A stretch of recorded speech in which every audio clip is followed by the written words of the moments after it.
नमस्कार, जय हिंद, वंदे मातरम दोस्तों। स्वागत है आप सभी का हमारे यूट्यूब चैनल स्टडी पॉइंटर्स में।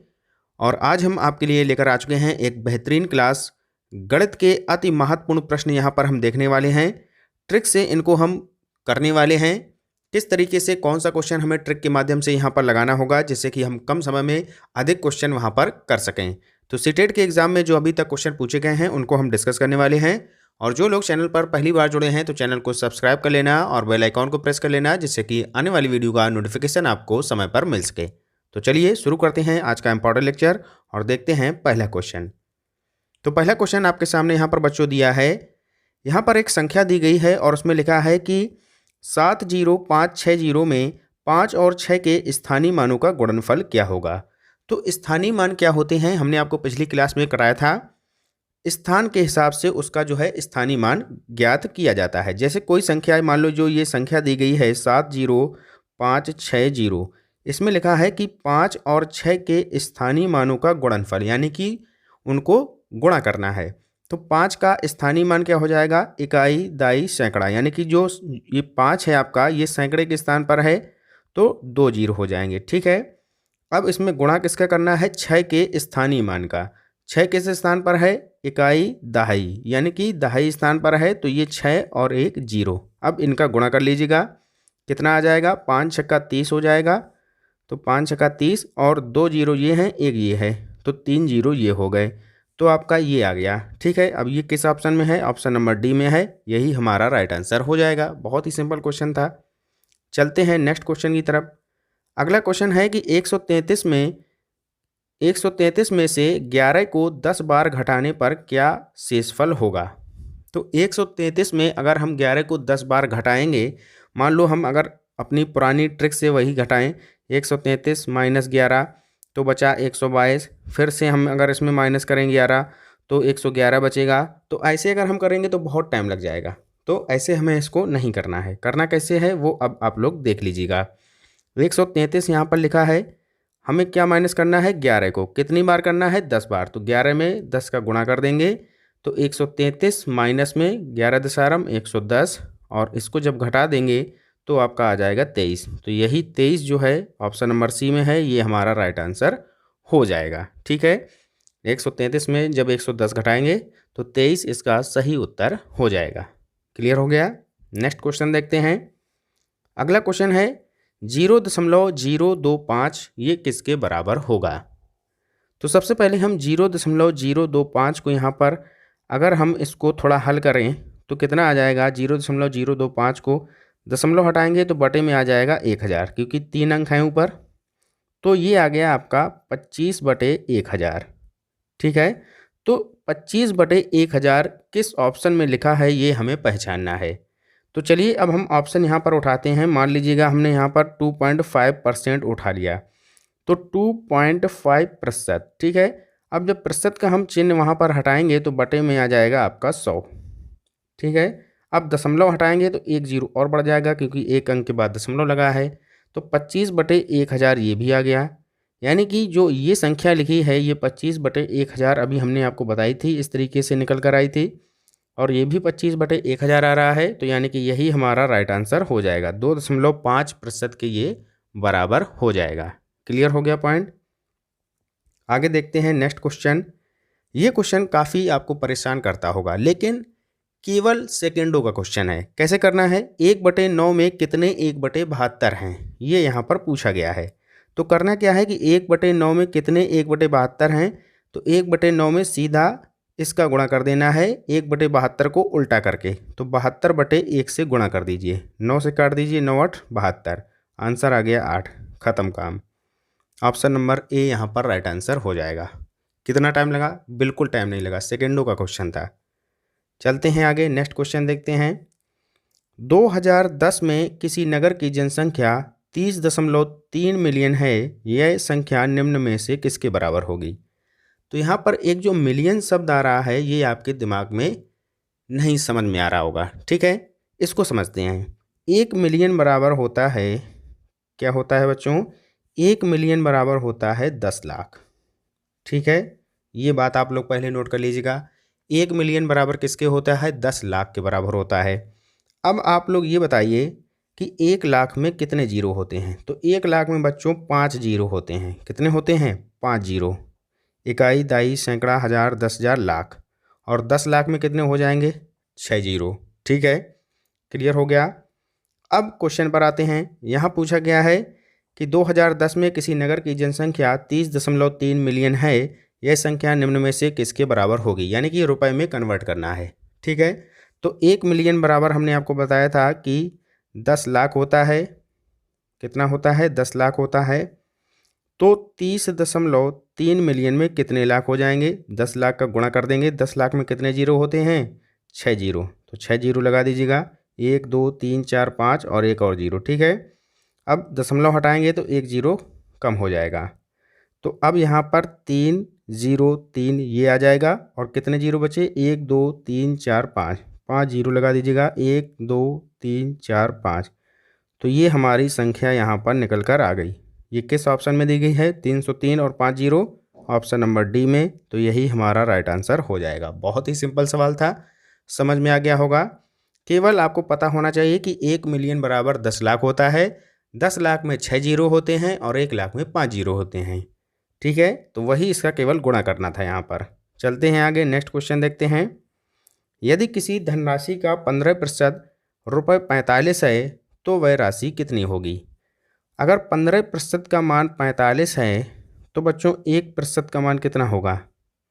45/15, 15 तियाँ 45, यानी कि 1% का मान कितना निकल कर आ गया? 3 आ गया। ठीक है, तो हमें निकालना है 100% का मान। तो अगर 1% जो आपका है, 1% जो है ये अभी निकल कर आया 3, तो 100% कितना हो जाएगा? 3 में 100 का गुणा यानी कि 300। आंसर 300। ऑप्शन नंबर बी सही हो जाएगा। क्या इसमें कठिनाई थी? बिल्कुल सिंपल था। आगे देखते हैं नेक्स्ट क्वेश्चन। यहाँ पर ये डिजिट दिए गए हैं, आंकड़े दिए गए हैं। इनमें से बहुलक यानी कि मॉड इसको बोला जाता है इंग्लिश में और बहुलक बोला जाता है हिंदी में। तो बहुलक क्या होगा ये आपको बताना है। अब सरल भाषा में समझिए बहुलक क्या होता है।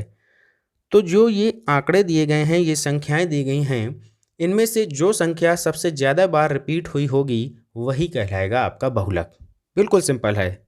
अब इसमें से देख लीजिएगा कि कौन संख्या ऐसी है जो बार बार रिपीट हो रही है। बहुलक का मतलब जो बार बार रिपीट हो रही है वही संख्या यहाँ पर इसका आंसर हो जाएगा। 4 देखिए कितनी बार आया है? 1 बार, 2 बार, 3 बार, 4 बार। ठीक है, तो 4 जो है आपका 4 बार आया है। फिर 8 नहीं है, 7 भी नहीं है, 6 भी नहीं है ज़्यादा, 2 बार है केवल, 3 भी 1 बार है। तो यही हमारा आंसर हो जाएगा। 4 जो है 4 बार रिपीट हुआ है, यानी कि यही एक ऐसी संख्या है जो कि सबसे ज़्यादा बार रिपीट हुई है। यही आपका बहुलक हो जाएगा। क्लियर हो गया? कोई दिक्कत किसी को? चलते हैं आगे, नेक्स्ट क्वेश्चन, क्वेश्चन नंबर 8।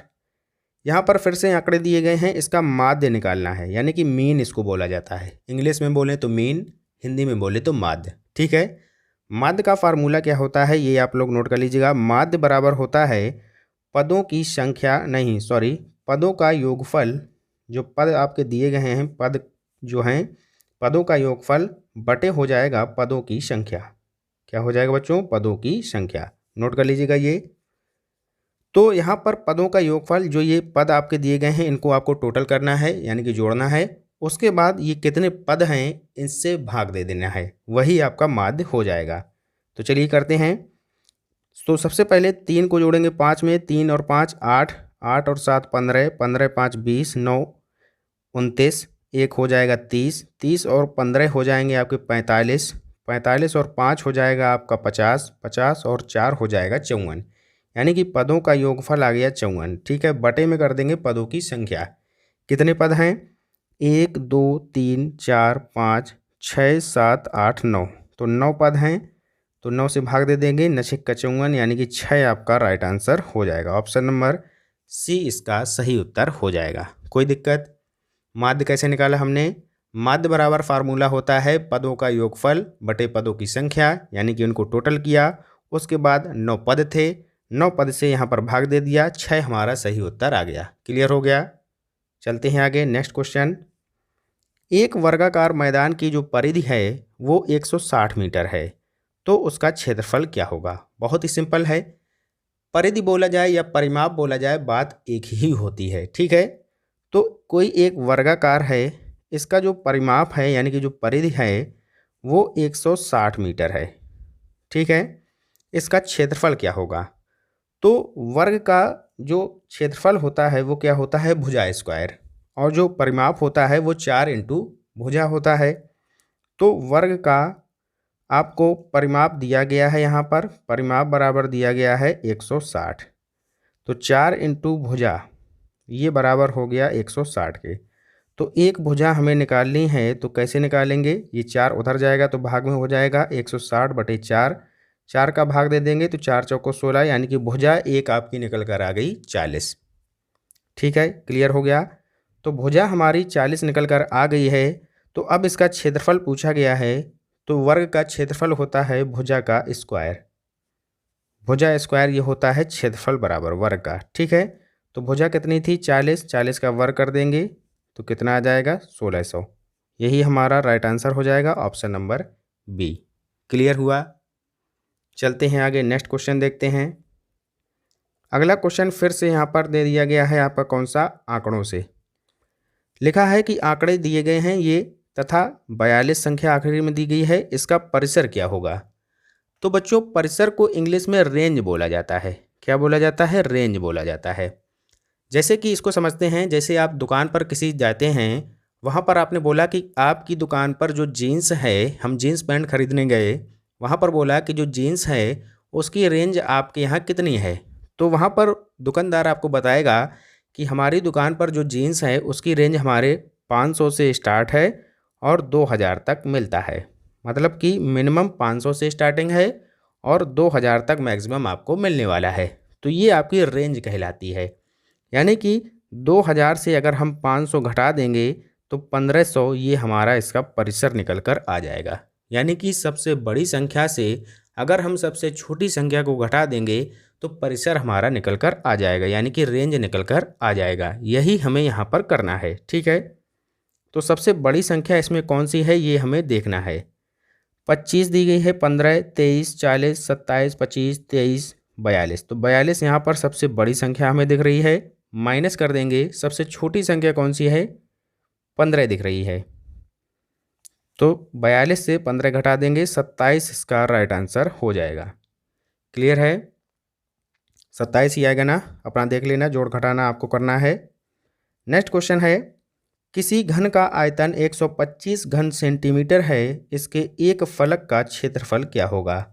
घन का बच्चों आयतन जो होता है वो होता है भुजा का क्यूब, यानी कि ए क्यूब। ए मान लिया भुजा है, तो आयतन यहाँ पर 125 दिया है, तो ए क्यूब बराबर अगर 125 है तो ये हो जाएगा 5 का क्यूब बराबर ए क्यूब, क्यूब से क्यूब खत्म, यानी कि भुजा का मान आ गया 5। ए बराबर 5 सामने निकल कर आ गया। अब यहाँ पर फलक का क्षेत्रफल पूछा गया है, यानी कि भुजा का स्क्वायर होता है फलक का क्षेत्रफल। तो भुजा का स्क्वायर जो ए है यानी कि 5 है, इसका स्क्वायर आ जाएगा 5 25। तो 25 इसका सही उत्तर हो जाएगा। ऑप्शन नंबर ए हमारा यहाँ पर राइट आंसर हो जाएगा। ठीक है, क्लियर हो गया। तो ये थे कुछ इंपॉर्टेंट क्वेश्चन जो कि गणित के काफ़ी प्रश्न ये जो है बार बार रिपीट हो रहे हैं। तो इन्हीं से रिलेटेड वहाँ पर संख्याएं चेंज आपको मिल सकती हैं। जो हमने ट्रिक बताई है वो यही फॉलो करनी है, आपको बहुत ही यहाँ से बेनिफिट होने वाला है। तो वीडियो कैसा लगा ज़रूर हमें कमेंट बॉक्स में बताएं। मिलते हैं नेक्स्ट वीडियो में, तब तक के लिए good bye, have a nice day. जय हिंद, जय भारत।